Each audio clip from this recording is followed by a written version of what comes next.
कहते हैं कुछ कहानियां गलत और सही के बीच की पहचान मिटा देती हैं, बुराई और अच्छाई के बीच का फर्क खत्म कर देती हैं। कहानियां जो अपने होने पर ही सवाल खड़ा कर देती हैं। और ऐसी कहानियों के लिए फॉलो कीजिए मेरे पॉडकास्ट को, क्योंकि इस दुनिया में सब कुछ नश्वर है, कुछ बचेगा तो वो बस कहानियां।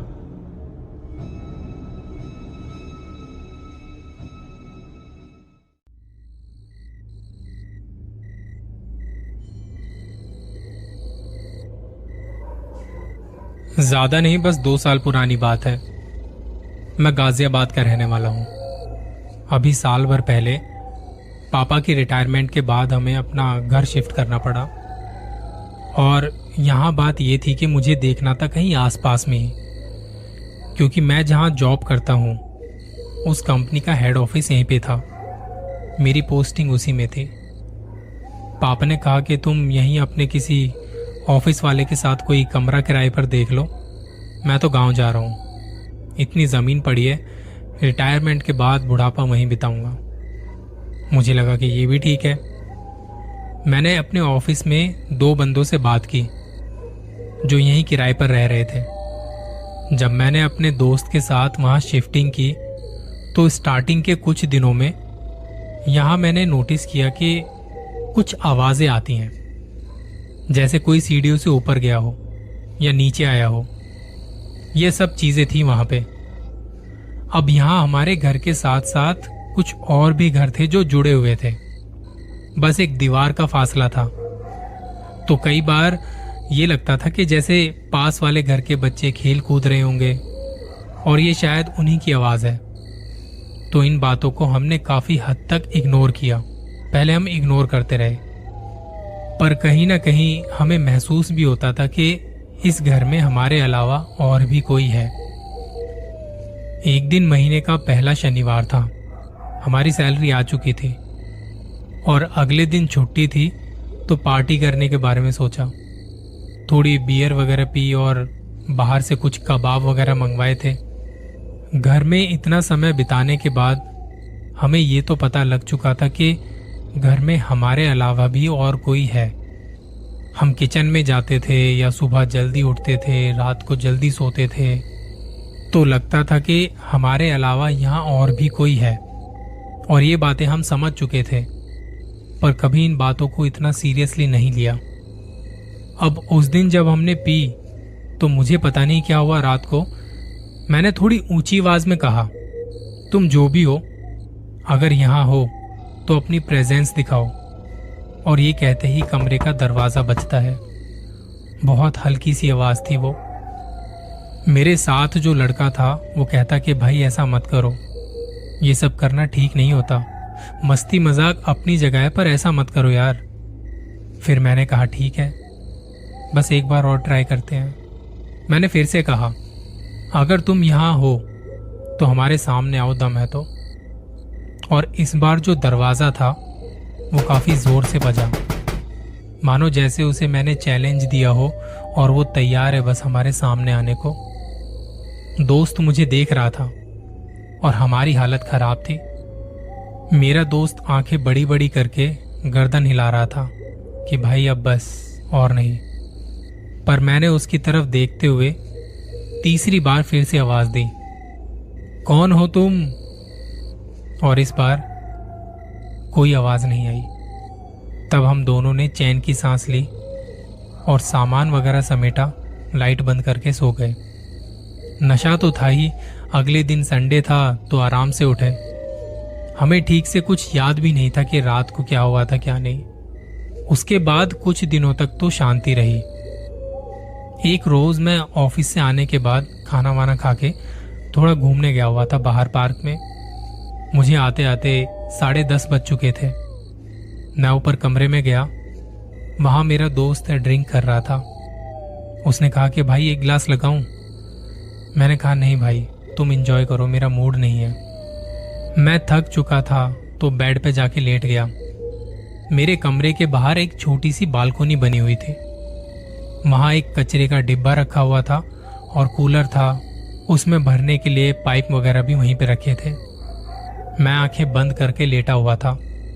तभी मुझे लगा कि अंदर कोई है। ख्याल आया कि शायद दोस्त होगा और कूलर में पानी भर रहा होगा। कुछ देर बाद मैंने देखा कि वो अंदर नहीं आ रहा है। काफी देर हो गई, अभी तक वहां पे क्या कर रहा है। मैं बेड से उठा उसे देखने के लिए, तब बालकोनी का दरवाजा थोड़ा सा खुला और मैंने देखा कि सिर पर हरे रंग की चुनरी ओढ़े एक काला सा चेहरा मुझे देख रहा है। मेरे मन में ख्याल आया कि यहाँ हमारे घर जुड़े हुए हैं, तो शायद कोई चोरी के इरादे से आया है। दरवाजा खुला रह गया होगा और वो अंदर घुस आया। मैंने थोड़ी ऊंची आवाज में कहा, कौन है, कौन है वहां? मेरी आवाज देते ही वो पलट के वहां से जाने लगा। मुझे लगा कोई चोर था। मैंने तभी नीचे जाके गेट देखा कि उसे बंद कर देता हूं। वहां गया और देखा तो गेट पहले से ही अंदर से बंद था। मैंने अपने दोस्त को यह बात बताई।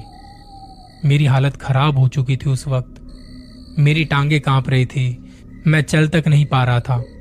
मेरी ये हालत देख दोस्त ने पूछा, क्या हुआ? मैंने कहा, बाहर चल एक बार देख, वहां कोई आया है। वो कमरे में झांक रहा था। इतने में हम बाहर गए।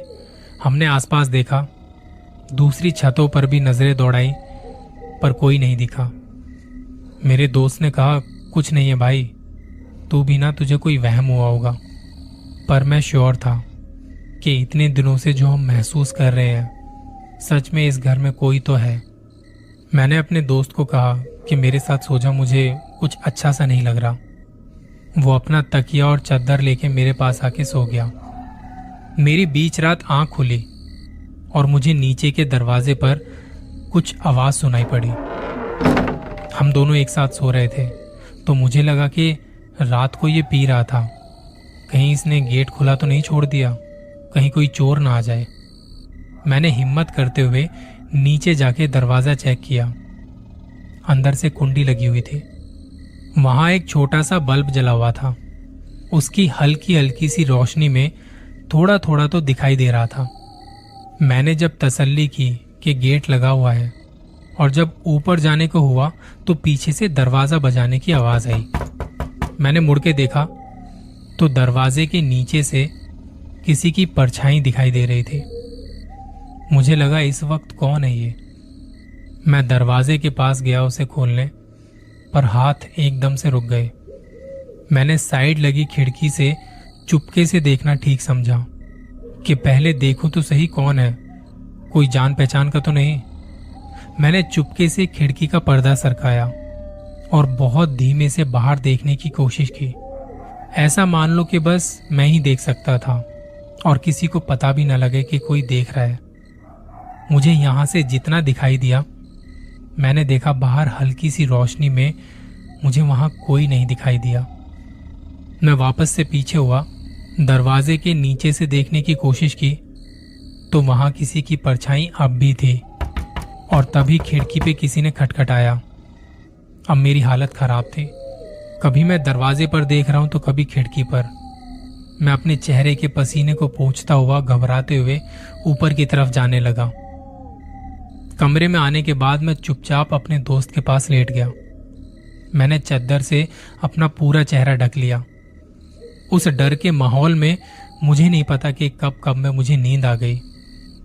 अगले दिन मेरा दोस्त मुझसे पहले उठा और उसने मुझे उठाया कि तू ठीक तो है ना? सुन, आज मुझे अपने घर जाना है। ये बात सुन के मैंने उसकी तरफ हैरानी से देखा। उसने कहा कि जरूरी काम है, जाना पड़ेगा। मैंने कहा, भाई रुक जाता तो अच्छा होता। उसने हंसते हुए मुझे देखा और तैयार होकर निकल पड़ा।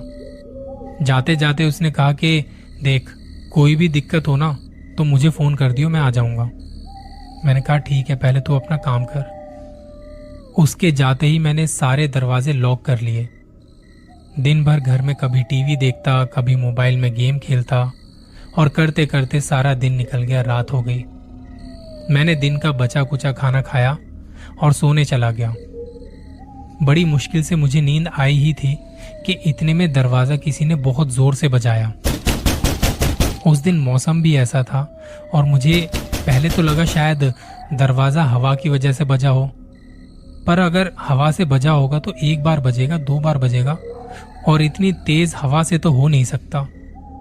तभी मुझे पिछली रात याद आने लगी और ये सोच के मेरी हालत खराब थी। मैं मन ही मन भगवान को याद करने लगा, हनुमान चालीसा पढ़ने लगा और जो जो मुझे आता था वो मैं सब बोल रहा था, पढ़ रहा था। मैंने सोच लिया था कि ये जो भी कोई है, मैं दरवाज़ा तो खोलने वाला नहीं हूँ। मेरी हालत ऐसी थी कि मैं बेड से नीचे पैर नहीं रख पा रहा था। मुझे डर लग रहा था। वॉशरूम जाने में भी ऐसा लग रहा था भाई पता नहीं क्या हो जाएगा। कांप रहा था, मेरे रोंगटे खड़े हो गए थे और ऐसी हालत में नींद ना आके दे। बैठे बैठे रात के 3 बजे के आसपास मुझे झपकी सी आने लगी और उसी वक्त दरवाजे के बाहर से कुत्तों की आवाज भी आने लगी। जैसे जब उन्हें कुछ दिखाई देता है तो वो बहुत बुरी तरह से रोते हैं, बिल्कुल वो आवाज। और वो आवाज हमारे घर के पास से आ रही थी और उसी के साथ साथ एक ऐसी आवाज भी थी जो उनकी आवाज से भी ज्यादा भयानक थी। लगातार काफी देर तक वो आवाज आती रही। अब तो कुछ भी हो, सोना नहीं है। नींद उड़ चुकी थी मेरी। सारी रात मैंने डर में गुजारी। एक बार को तो सोचा कि दोस्त को फोन करूं, पर इस वक्त मुझे उसकी नींद खराब नहीं करनी थी।